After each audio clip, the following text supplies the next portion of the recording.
Tom's alarm clock blared at 5 a.m., a jarring sound that yanked him from a fitful sleep. He groaned and reached over to silence the insistent beeping, his hand fumbling in the darkness. He hated mornings. More accurately, he hated what mornings represented, another day of relentless struggle. He was a single dad, trying his best to raise his 7-year-old daughter, Lily. His wife, Emily, had passed away 3 years ago after a tough battle with cancer.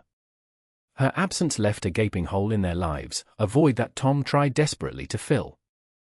He worked tirelessly as a carpenter, taking on every job he could find, from fixing leaky roofs to building custom cabinets. But it never seemed to be enough. The bills piled up on the kitchen counter like miniature skyscrapers, each one a stark reminder of his precarious financial situation. The mortgage was perpetually overdue, and the threat of foreclosure loomed large.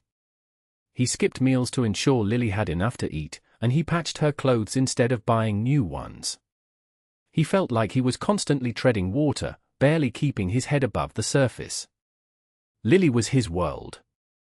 She had Emily's bright eyes and infectious laugh, and she was the one thing that kept him going when he felt like giving up.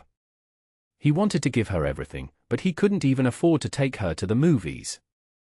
He looked at a framed photo on his nightstand. It was a picture of Emily, Lily, and another child. His son, Sam. A wave of grief washed over him, a familiar ache in his chest. Sam, lost. He swallowed hard, trying to push back the tears that threatened to spill. The memory of that day at the amusement park was seared into his mind. The crowds, the noise, the fleeting moment when he turned his back, and Sam was gone. 5 years. 5 years of searching, of hoping, of praying for a miracle. But Sam never came home. The police eventually closed the case, but Tom never gave up hope. A part of him still believed that Sam was out there, somewhere. He sighed and swung his legs over the side of the bed. He had to get up. Lily would be awake soon, and she needed breakfast. He forced a smile onto his face, the mask he wore for her benefit. He had to be strong for her. He had to be both her mom and her dad. He was her whole world now. He walked into the kitchen, the linoleum cold beneath his bare feet. The house felt empty, even with Lily asleep in her room. He started the coffee maker, the aroma filling the air with a faint sense of normalcy. He glanced at the bills on the counter, his heart sinking. He didn't know how much longer he could keep this up. He truly felt the weight of the world crushing him. He was exhausted, both physically and emotionally. The aroma of coffee did little to lift Tom's spirits. As he waited for it to brew, his mind drifted back to that fateful day at Funland, the day he lost Sam. It was a sunny Saturday, and he had promised the kids a fun-filled day. Emily was still healthy then, her laughter echoing through the house as they prepared for their outing. Tom remembered the excitement in Sam's eyes as they entered the park, the colorful attractions a blur of motion and sound.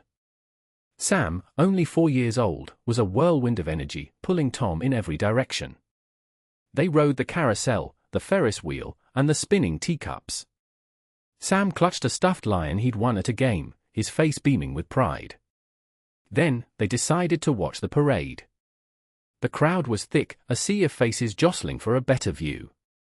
Tom held Lily tightly in his arms, while Sam stood beside him, captivated by the marching bands and costumed characters. For a split second, Tom turned his head to say something to Emily. When he looked back, Sam was gone. Panic seized him. He scanned the crowd, his heart pounding in his chest. "Sam," he yelled, his voice hoarse. Emily joined him, and together they searched frantically, pushing through the throng of people. They alerted the park security, who launched a full-scale search. Announcements blared over the loudspeakers, but there was no sign of Sam. Hours turned into days, days into weeks. The police investigated, but they found no leads. Posters with Sam's picture were plastered everywhere, his innocent face staring out at a world that seemed to have swallowed him whole. Tom blamed himself. He replayed that moment over and over in his mind, torturing himself with what ifs. If only he hadn't turned his head. If only he had held Sam's hand tighter. If only. Emily tried to comfort him, but the guilt was too overwhelming. The loss of Sam cast a long shadow over their lives, a constant reminder of their broken family. Even after Emily's passing, the pain lingered, a dull ache that never truly went away. He couldn't protect his son, and then he couldn't save his wife. He felt like a failure as a father and a husband. The coffee maker beeped, jolting Tom back to the present. He poured himself a cup, the bitter liquid a poor substitute for the warmth he craved. He knew he had to focus on Lily, on providing for her and protecting her. But the memory of Sam, the ghost of his lost son, would always haunt him. He would never truly be whole again. Across town, Sarah hummed softly as she arranged a display of freshly baked cupcakes in the window of her bakery, Sarah's Sweet Treats. The aroma of vanilla and cinnamon wafted through the air, a comforting scent that always seemed to soothe her soul. She loved her bakery. It was her sanctuary, a place where she could create delicious treats and bring a little joy to people's lives. But behind the sweet facade, Sarah carried her own share of sorrow.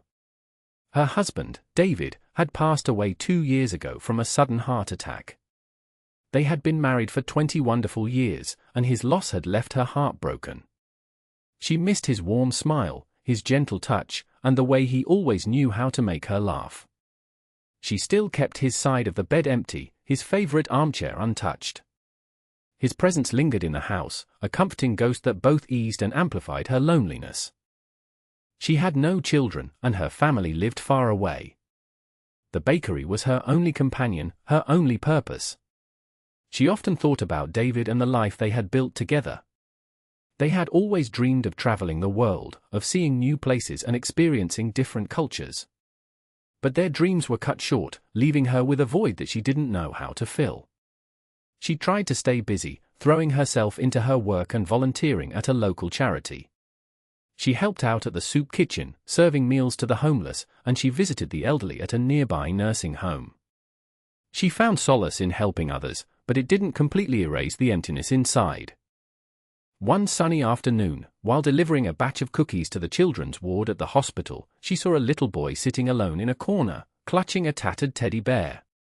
He looked lost and forlorn, his eyes filled with a sadness that mirrored her own.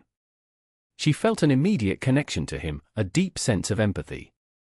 She sat down beside him and offered him a cookie. He looked up at her, his eyes widening slightly, and hesitantly took the treat. "What's your name?" she asked gently. "Michael," he whispered. Sarah spent the next hour talking to Michael, learning about his life and his dreams. He was an orphan, waiting to be adopted. She listened patiently, her heart aching for him. As she left the hospital that day, she couldn't stop thinking about Michael. She felt a strong desire to help him, to give him a home and a family. But she knew she couldn't. She was just one person, an older widow with limited resources. She sighed and wiped a stray tear from her eye. Life wasn't always fair. But she believed in the power of kindness, in the ability of small acts of compassion to make a difference in the world. She would continue to bake her treats, to spread a little sweetness wherever she could. Maybe, just maybe, that was enough. Maybe that could help her, too. The annual town picnic was in full swing. A checkered blanket of families dotted the park, the air thick with the scent of barbecue and the sounds of laughter. Tom, feeling obligated to participate in community events, reluctantly brought Lily to the picnic. He wasn't in the mood for socializing, but he knew Lily would enjoy it. Lily, however, was having a blast. She ran around with other children, chasing bubbles and playing tag. Tom watched her from a distance, a faint smile gracing his lips. Seeing her happy made his own burdens feel a little lighter. He sat on a park bench, observing the scene. He noticed Sarah setting up a table near the gazebo, displaying an array of her delectable baked goods. He had seen her around town before but never had the opportunity to speak with her. He knew she ran the bakery, and he had heard good things about her. Lily, covered in grass stains and chocolate, ran up to him. "Daddy, can I have a cupcake?" she pleaded, her eyes wide with anticipation. Tom sighed. He knew he shouldn't spend the money, but he couldn't resist Lily's adorable face. "Okay," he said, "but just one." He walked with Lily over to Sarah's table. "Good afternoon," he said, his voice a little rough. "My daughter would like a cupcake." Sarah looked up and smiled warmly. "Of course," she said. "Which one would you like, sweetie?" Lily pointed to a cupcake with pink frosting and rainbow sprinkles. "That one." Sarah handed Lily the cupcake. "Here you go," she said. "Enjoy." "Thank you," Lily chirped, already devouring the treat. Tom reached into his pocket to pay, but Sarah waved her hand. "It's on the house," she said. "Consider it a welcome to the picnic." Tom hesitated. "I can't let you do that," he said. "Nonsense," Sarah replied. "It's just a cupcake. Besides," she added, looking at Lily, "she looks like she's enjoying it." Tom smiled. "She is," he said. "Thank you." "You're welcome," Sarah said. "I'm Sarah, by the way." "Tom," he replied. "And this is Lily." "It's nice to meet you both," Sarah said. "So, Tom, are you enjoying the picnic?" Tom shrugged. "It's okay," he said. "I'm not much of a social person." Sarah chuckled. "I understand," she said. "It can be overwhelming. But it's nice to see the community come together."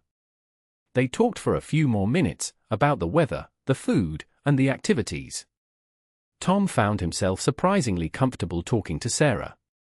She had a calming presence, a gentle demeanor that put him at ease. He noticed the sadness in her eyes, a sadness that mirrored his own. As they spoke, Lily wandered off to play with her friends again. Tom watched her go, feeling a pang of guilt. He hadn't been spending enough time with her lately. He was too focused on his financial troubles and his own grief. Sarah noticed his somber expression. "Is everything all right, Tom?" she asked. Tom sighed. "It's just, things have been tough lately," he said. "I'm struggling to make ends meet, Anne." He hesitated, unsure if he should share his personal pain with a stranger. "And?" Sarah prompted gently. Tom took a deep breath. "And I lost my son 5 years ago," he said, the words barely a whisper. Sarah's eyes widened with sympathy. "Oh, Tom," she said softly. "I'm so sorry." And in that moment, Tom felt a connection with Sarah, a shared understanding of loss and pain. He knew that she, too, carried her own burdens. And maybe, just maybe, they could help each other carry them. The following weeks brought Tom and Sarah closer. They found themselves seeking each other's company, drawn together by their shared grief and the everyday struggles of single parenthood. Tom started stopping by Sarah's bakery in the mornings, grabbing a coffee and a pastry before heading to work. He enjoyed the quiet moments they shared, talking about Lily, her latest school projects, and her growing obsession with horses. Sarah, in turn, shared stories about David, the silly jokes he used to tell, and the memories that still brought a smile to her face, even through the tears. One afternoon, Tom received a notice from the bank. His house was officially in foreclosure. Panic set in. He didn't know what he was going to do. He couldn't bear the thought of losing his home, of uprooting Lily from her school and her friends. He felt like he was failing her again. He confided in Sarah, his voice trembling with despair. He showed her the notice, the stark words a brutal reminder of his dire situation. Sarah listened patiently, her eyes filled with concern.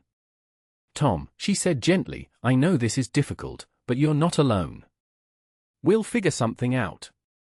She paused, a thoughtful expression on her face. "I have an idea," she said hesitantly, "but it's a bit unconventional." Tom looked at her, his brow furrowed. "What is it?" Sarah took a deep breath. "What if we got married?" Tom stared at her, dumbfounded. "Married," he repeated, his voice barely a whisper. "Yes," Sarah said, her cheeks flushing slightly. "It would be a marriage of convenience, of course. But think about it. I have some savings, enough to pay off your mortgage. And we could combine our resources, share expenses. It would be easier for both of us, financially. Tom was speechless. He had never considered such a thing. He was still grieving Emily, and the thought of marrying someone else, even for practical reasons, felt strange and unsettling. I know it's a lot to ask, Sarah continued, and you don't have to decide right away. But please, just think about it. We could help each other. I'm lonely, Tom. And you're struggling. Maybe, together, we could find a way to make things work. She reached out and took his hand, her touch warm and reassuring. Think about Lily, she said softly. Think about what's best for her. Tom looked into Sarah's eyes, seeing the genuine kindness and compassion that resided within her. He knew that she was offering him a lifeline, a way out of his desperate situation. But could he do it? Could he marry someone he didn't love, even if it meant saving his home and providing a better future for Lily? It was a difficult decision, one that would change his life forever. He knew he had a lot to consider. He needed to weigh the pros and cons, to think about what was best for Lily and for himself. But most importantly, he needed to decide if he was ready to open his heart again, even if it was just a little bit. Tom spent a sleepless night wrestling with Sarah's proposal. He tossed and turned, his mind racing with possibilities and doubts. He thought about Lily, her bright smile and her unwavering love. He knew that losing their home would devastate her. He also thought about Sarah, her kindness and her genuine concern. He knew that she was offering him a lifeline, a way out of his desperate situation. The next morning, he found Sarah at her bakery, dusting powdered sugar on a batch of freshly baked donuts. He took a deep breath and walked inside. The familiar scent of vanilla and cinnamon calmed his nerves slightly. Sarah, he said, his voice hesitant. Can we talk? Sarah looked up, her eyes filled with anticipation. Of course, Tom, she said. Have you thought about my proposal? Tom nodded. I have, he said. And I think I'm willing to do it. Sarah's face lit up with a relieved smile. Really, she said. You mean it? Yes, Tom said. But I want to be clear. This is a marriage of convenience. I'm not sure I'm ready for anything more. I understand, Sarah said. I feel the same way. I'm not looking for romance, Tom. I just want companionship and a way to make our lives a little easier. Okay, Tom said. Then let's do it. They decided to keep their arrangement a secret from Lily for now. They wanted to ease her into the idea of having Sarah in their lives. They planned a small, private ceremony with just a few close friends. The wedding day arrived quickly. Tom felt a strange mix of emotions, nervousness, excitement, and a lingering sense of guilt. He stood at the altar, waiting for Sarah to walk down the aisle. He saw Lily sitting in the front row, her eyes wide with curiosity. Sarah looked beautiful in a simple, elegant dress. As she walked towards him, he couldn't help but admire her grace and her gentle spirit. He knew that she was a good person, a kind and compassionate woman. They exchanged vows, promising to support and care for each other. Tom's voice cracked slightly as he spoke, overcome with emotion. He knew that this wasn't a traditional marriage, but he hoped that it would bring them both happiness and stability. After the ceremony, they celebrated with a small reception at Sarah's bakery. Lily seemed to adore Sarah, showering her with hugs and kisses. Tom watched them, feeling a sense of hope for the future. Maybe, just maybe, this unconventional marriage could work. Maybe they could build a new life together, a life filled with love, laughter, and a shared sense of purpose. He knew it wouldn't be easy, but he was willing to try. For Lily, and for Sarah, and for himself. He had a feeling that they could be something akin to a real family. The newly married couple drove back to Tom's house. He looked over at Sarah and smiled. Well, Mrs. Smith, he said, welcome home. The first few weeks of their marriage were undeniably awkward. Tom and Sarah tiptoed around each other, unsure of their roles and responsibilities. They slept in separate bedrooms, maintaining a respectful distance. conversations felt stilted, and silences were often filled with unspoken anxieties. Lily, however, was oblivious to the awkwardness. She embraced Sarah wholeheartedly, treating her like a beloved aunt. She loved helping Sarah bake cookies and decorate cupcakes, and she often snuggled up to her on the couch to watch movies. Tom watched their interactions with a mixture of gratitude and guilt.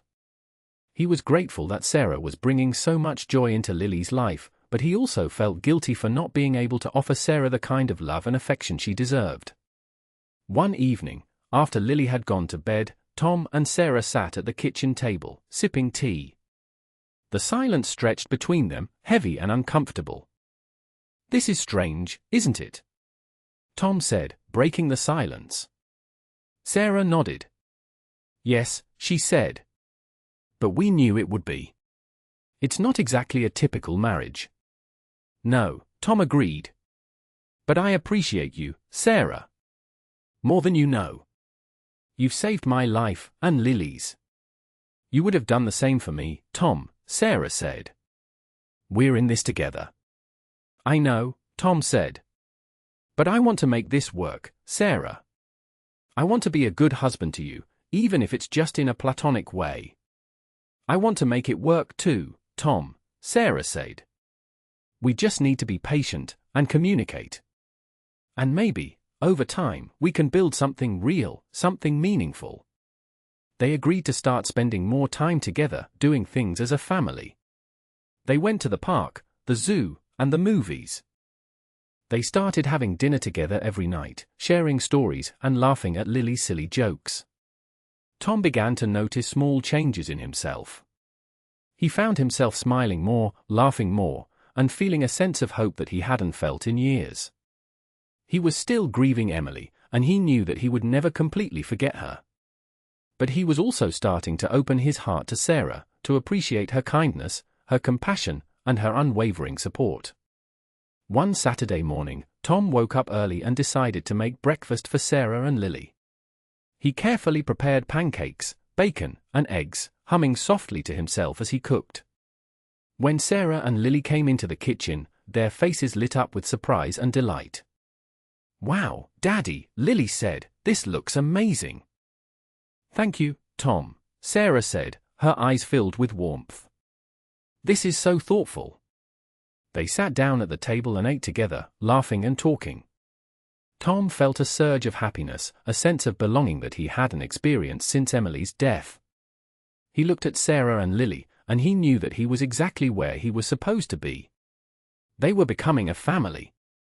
An unconventional family, perhaps, but a family nonetheless.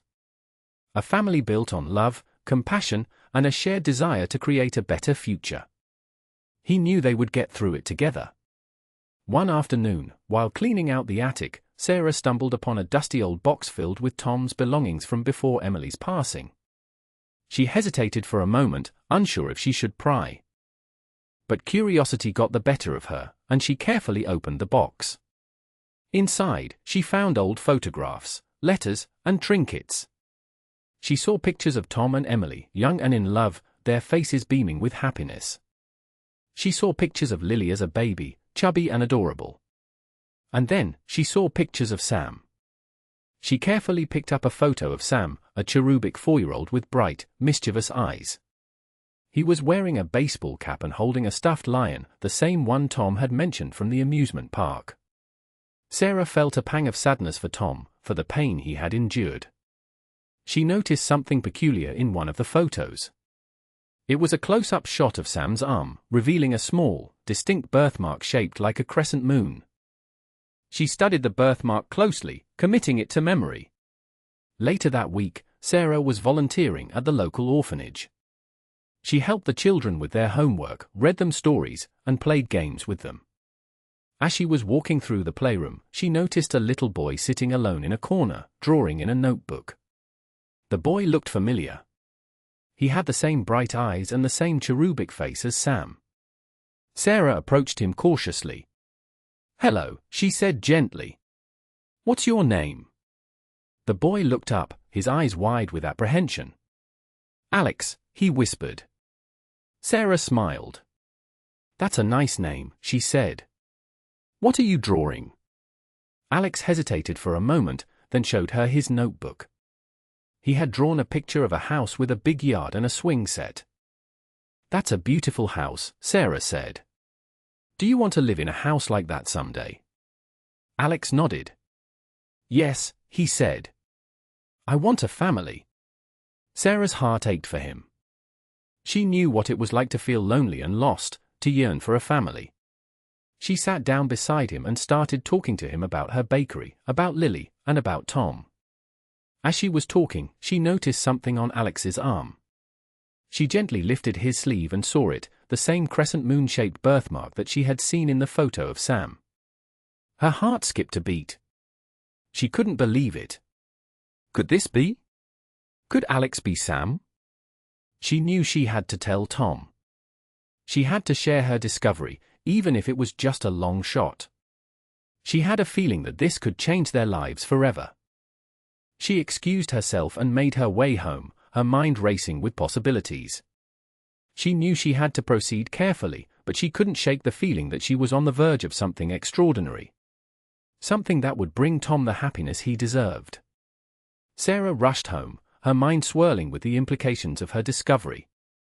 She found Tom in the backyard, helping Lily build a treehouse. The scene was idyllic, a picture of domestic happiness. She hesitated to interrupt, but she knew she couldn't wait. Tom, she said, her voice trembling slightly. Can I talk to you for a minute? It's important. Tom looked up, his brow furrowed with concern. What is it, Sarah? Is everything all right? It's about Sam, she said, her voice barely a whisper. Tom's face paled. What about Sam? He asked, his voice laced with fear. Sarah took a deep breath. I was volunteering at the orphanage today, she said, and I met a little boy. His name is Alex. Alex. Tom repeated, his voice flat. He looks like Sam, Tom, Sarah said, her voice rising with excitement. He has the same bright eyes, the same cherubic face. And he has a birthmark on his arm. A crescent moon-shaped birthmark, just like the one in the photo. Tom stared at her, his eyes wide with disbelief. A birthmark, he repeated, his voice shaking. Yes, Sarah said. I saw it, Tom. I'm sure of it. It's the same birthmark. Tom's knees buckled, and he collapsed onto a nearby lawn chair. He couldn't process what Sarah was saying. It was too much to comprehend. After all these years, could Sam really be alive? Could he be so close? I know it's a long shot, Tom, Sarah said, kneeling beside him. But I had to tell you. I had to share my discovery. Tom reached out and took her hand, his grip tight. Thank you, Sarah, he said, his voice choked with emotion. Thank you for telling me. What are you going to do? Sarah asked. Tom closed his eyes, his mind racing. I don't know, he said. I need to see him. I need to see Alex. I can arrange that, Sarah said. I can talk to the orphanage director. We can set up a meeting. Yes, Tom said. Please, Sarah. Do that. I need to see him, to know if it's really him. The next few days were a blur of anxiety and anticipation. Tom couldn't eat, couldn't sleep. He was consumed by the thought of Alex, by the possibility that he might be his long-lost son. He spent hours looking at the photos of Sam, studying his features, trying to imagine what he would look like now. He replayed the events of that fateful day at the amusement park over and over in his mind, torturing himself with guilt and regret. Sarah tried to comfort him, to reassure him that everything would be all right. She held his hand, listened to his fears, and reminded him of the strength and resilience that he had shown throughout his life. Finally, the day arrived. Tom and Sarah drove to the orphanage, their hearts pounding in their chests. As they walked through the doors, Tom felt a wave of nausea wash over him. He was about to face the past, to confront the possibility of a miracle. He didn't know what to expect, but he knew that his life was about to change forever. He felt both excitement and dread, a mixture of hope and fear. He clutched Sarah's hand tightly, drawing strength from her presence. They were about to embark on a journey into the unknown, a journey that would test their love, their faith, and their ability to heal from the wounds of the past. The orphanage director, Mrs. Davis, greeted them with a warm smile. She led them to a small, brightly lit room where Alex was waiting. Tom's heart pounded in his chest as he saw the boy for the first time. He was sitting at a table, coloring in a picture book. He looked up as they entered the room, his eyes wide with curiosity. Tom felt his breath catch in his throat. He looked so much like Sam. The same bright eyes, the same cherubic face, the same slight tilt of his head. It was uncanny. He could feel tears welling up in his eyes. "Alex," Mrs. Davis said gently, "this is Tom and Sarah. They've come to visit you." Alex looked at Tom and Sarah, his expression cautious. He seemed wary of strangers, unsure of what to expect. Tom knelt down in front of Alex, trying to appear non-threatening. "Hello, Alex," he said, his voice trembling slightly. "My name is Tom." "Hi," Alex whispered, his eyes fixed on Tom's face. "This is my friend, Sarah," Tom said, gesturing to Sarah, who smiled warmly at Alex. "It's nice to meet you, Alex," Sarah said. Tom looked at Mrs. Davis. "Would it be all right if I talked to Alex alone for a few minutes?" he asked. Mrs. Davis nodded. "Of course," she said. "I'll leave you to it." She smiled reassuringly and left the room, closing the door behind her. Tom turned back to Alex, his heart pounding in his chest. He didn't know what to say, what to ask. He felt like he was walking on eggshells, afraid of shattering the fragile hope that had taken root in his heart. "Alex," he said, his voice soft, "do you like coloring?" Alex nodded. "Yes," he said. "I like to draw houses." "Houses are nice," Tom said. "Do you want to live in a house someday?" Alex nodded again. "Yes," he said. "I want a family." Tom's eyes filled with tears. "I want a family too, Alex," he said. He paused, taking a deep breath. "Alex," he said, "do you know where you were born? Do you know anything about your family?" Alex shook his head. "No," he said. "I don't remember anything. I was found near an amusement park, a long time ago. That's all I know." Tom felt a jolt of electricity run through him. An amusement park? That was where Sam had been lost. It couldn't be a coincidence. He knew he had to ask the question that had been burning in his mind for years. He reached out and gently took Alex's arm. "Alex," he said, his voice trembling, "do you have a birthmark on your arm?" Alex looked at him, puzzled. He hesitated for a moment, then nodded. "Yes," he said. "I have a birthmark. It's shaped like a moon." Tom's heart skipped a beat. He closed his eyes, overcome with emotion. It was him. It had to be him. He opened his eyes and looked at Alex, his face filled with tears. "Can I see it, Alex?" he asked, his voice barely a whisper. Alex hesitated for a moment, then nodded. He slowly pulled up his sleeve, revealing his arm. And there it was, the crescent moon-shaped birthmark, just like the one in the photo. Tom gasped, his body shaking with emotion. He couldn't hold back the tears any longer. He reached out and hugged Alex tightly, burying his face in his hair. "Sam," he sobbed, "my son, Sam. It's you. It's really you." Tom held Sam tightly, tears streaming down his face. He had waited so long for this moment, had dreamed of it for so many years. He couldn't believe it was finally happening. Sarah watched them, her heart swelling with emotion. She was so happy for Tom, so grateful that she had been able to play a part in reuniting him with his son. She knew that this was just the beginning of a long and difficult journey, but she also knew that they could face it together, as a family. After a few minutes, Tom pulled back, wiping the tears from his eyes. He looked at Sam, his face filled with love and wonder. Sam, he said, his voice choked with emotion, I'm your dad. I've been looking for you for a long time. Sam looked at Tom, his expression confused. He didn't remember him, didn't recognize him. He had been so young when he was lost, and he had no memories of his life before the orphanage. My dad. Sam said, his voice hesitant. I don't remember you. Tom's heart sank slightly, but he understood. He knew that it would take time for Sam to remember, for them to rebuild their relationship. It's okay, Sam, he said. I know you don't remember me. But I'm here now.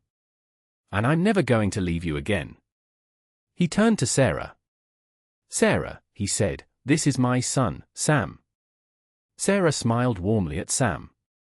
It's so nice to meet you, Sam, she said. I'm Sarah. I'm a friend of your dad's. Hi, Sam said shyly. We're going to take you home with us, Sam, Tom said. We're going to be a family. Sam's eyes widened with excitement. A family, he said. Really? Yes, really, Tom said. You're going to have a home, and a family who loves you very much. They said goodbye to Mrs. Davis and thanked her for her kindness and support. As they walked out of the orphanage, Tom held Sam's hand tightly, afraid to let him go. They drove back to Tom's house. As they drove, Sam gazed out the window, his eyes wide with wonder. Everything was new and exciting to him. He had never been outside the orphanage before, had never seen so many cars, so many buildings, so many people. Where are we going? He asked. We're going to our house, Tom said. You're going to live with us now. Our house?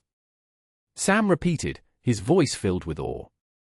Yes, Tom said. You're going to have your own room, and your own bed, and all the toys you want.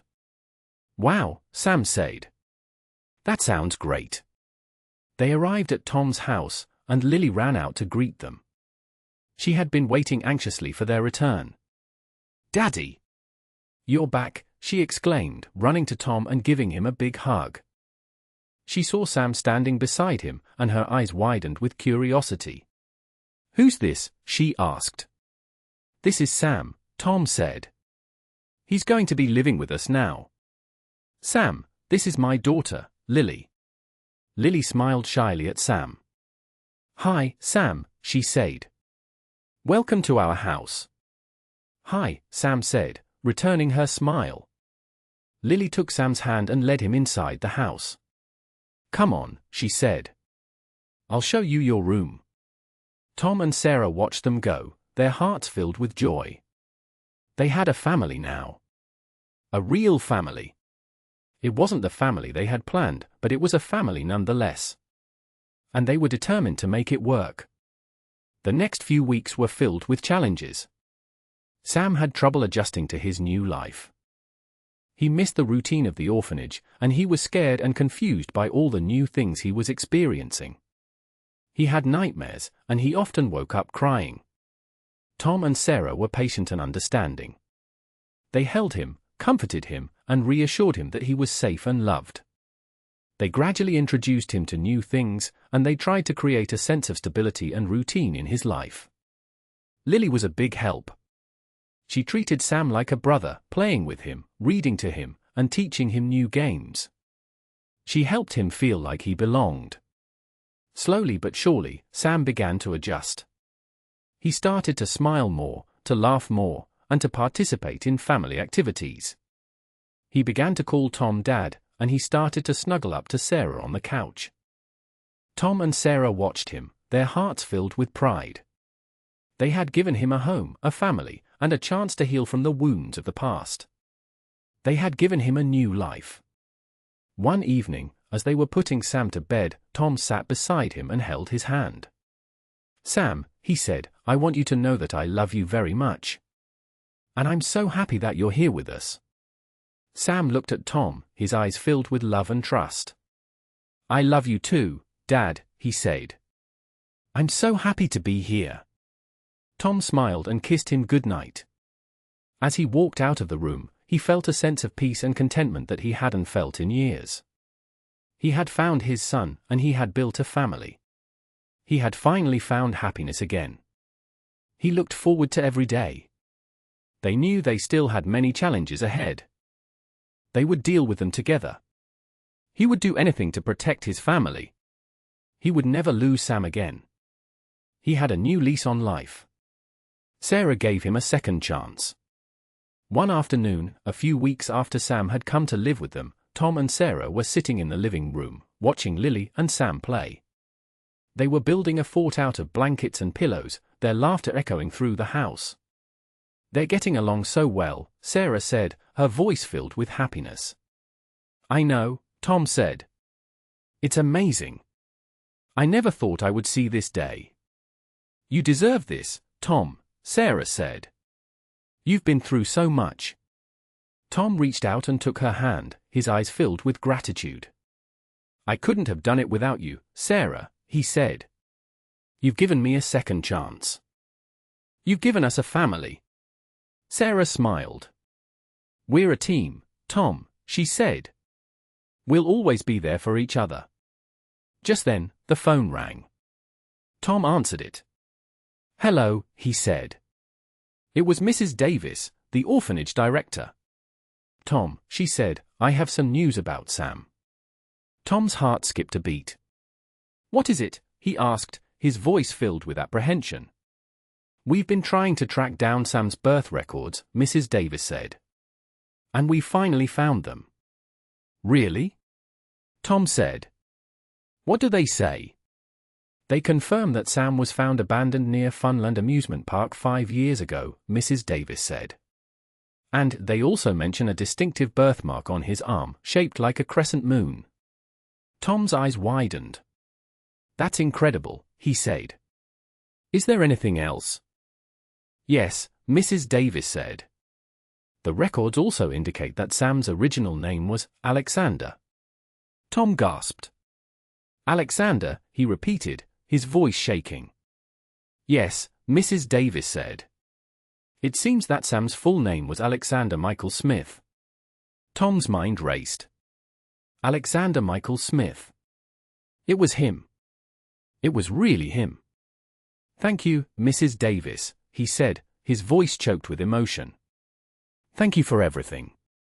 He hung up the phone and turned to Sarah, his face filled with tears. "It's him, Sarah," he said. "It's really him. His name is Alexander Michael Smith. That's my son." Sarah reached out and hugged him tightly. "I knew it, Tom," she said. "I knew it all along." They decided to tell Sam about his real name, about his past. They wanted him to know the truth, to understand who he was and where he came from. That evening, after Lily had gone to bed, Tom and Sarah sat down with Sam in the living room. They told him about his birth records, about his real name, about the amusement park. Sam listened intently, his eyes wide with curiosity.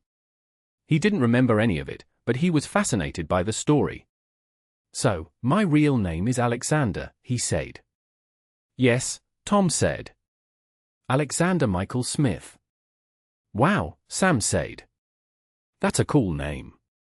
"We can call you Alexander if you want," Tom said. "Or we can still call you Sam. It's up to you." "I like Sam," Sam said. "Can you still call me Sam?" "Of course," Tom said. "We'll always call you Sam." He reached out and hugged Sam tightly. "I love you, Sam," he said. "No matter what your name is." "I love you too, Dad," Sam said. That night, as Tom lay in bed, he thought about everything that had happened. He had lost his wife, he had lost his son, and he had lost his hope. But now, he had found his son, he had found a new love, and he had found his happiness again. He was grateful for everything he had, for the family he had built, and for the second chance that he had been given. And he knew that he would never take it for granted. As time went on, Tom and Sarah's marriage of convenience began to evolve into something more. They found themselves relying on each other not just for financial support, but for emotional support as well. They shared their hopes and dreams, their fears and anxieties. They laughed together, they cried together, and they supported each other through thick and thin. Tom realized that he was falling in love with Sarah. He admired her kindness, her compassion, and her unwavering love for him and Sam. He loved her gentle spirit, her warm smile, and the way she made him feel like he was capable of anything.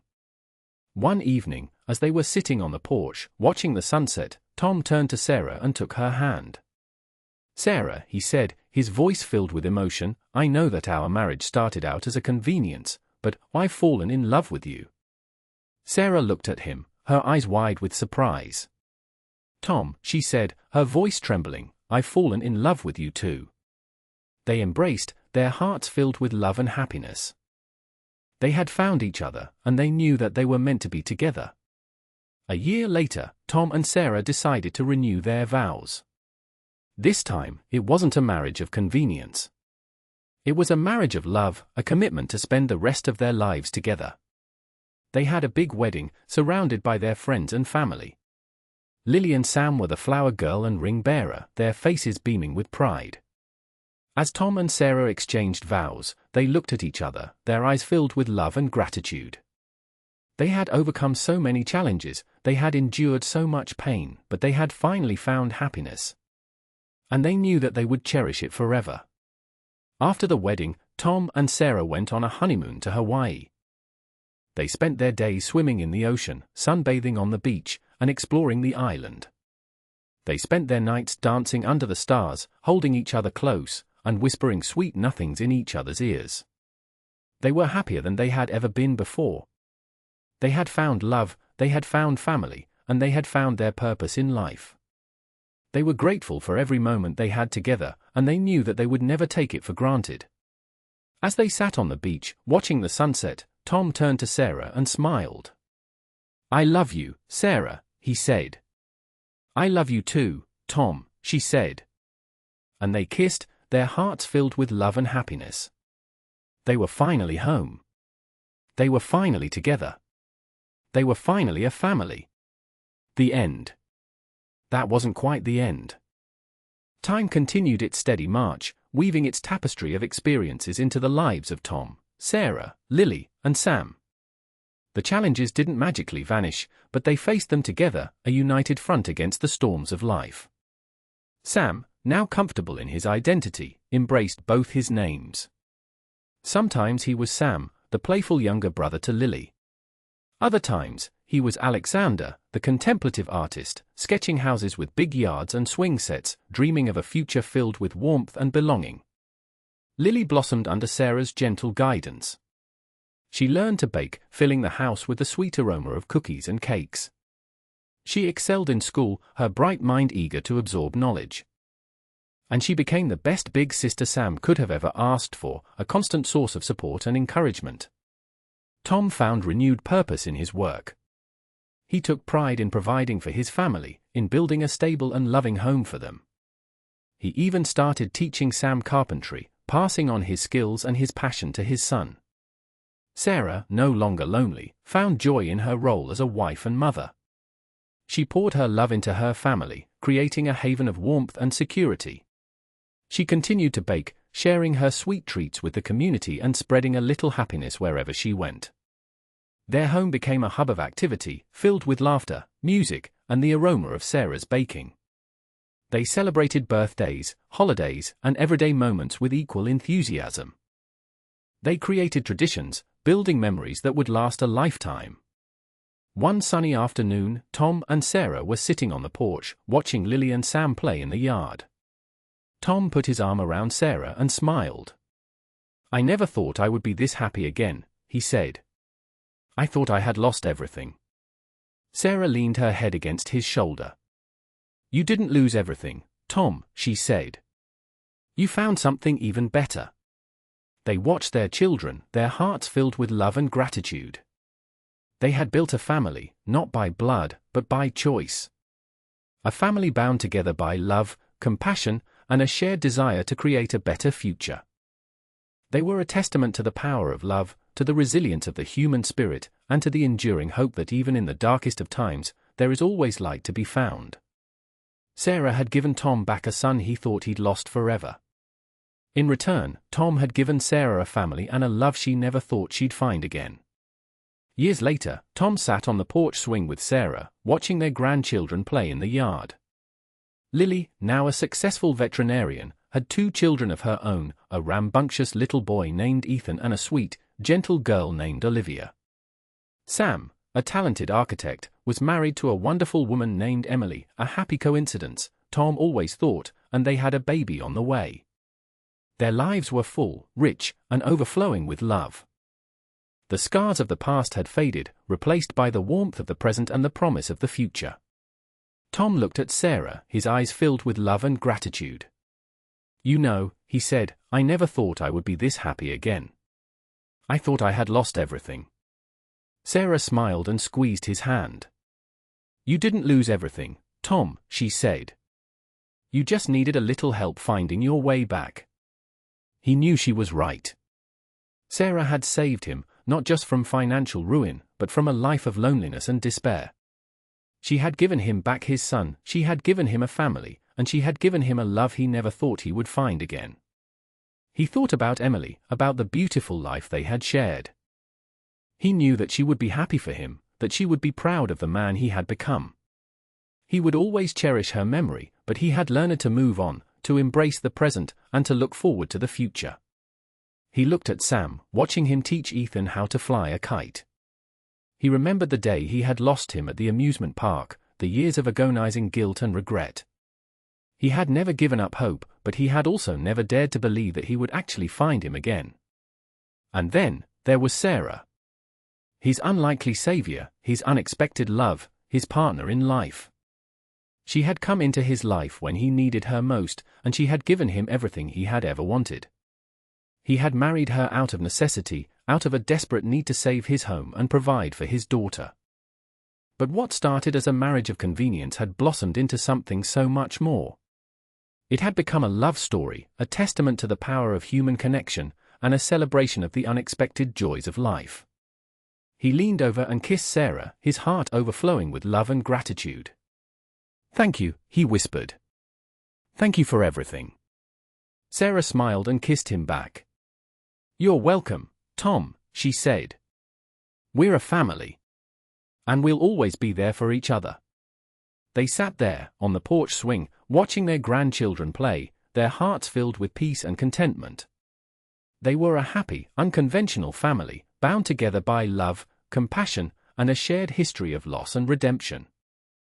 They were a testament to the fact that even in the face of tragedy, there is always hope for a new beginning.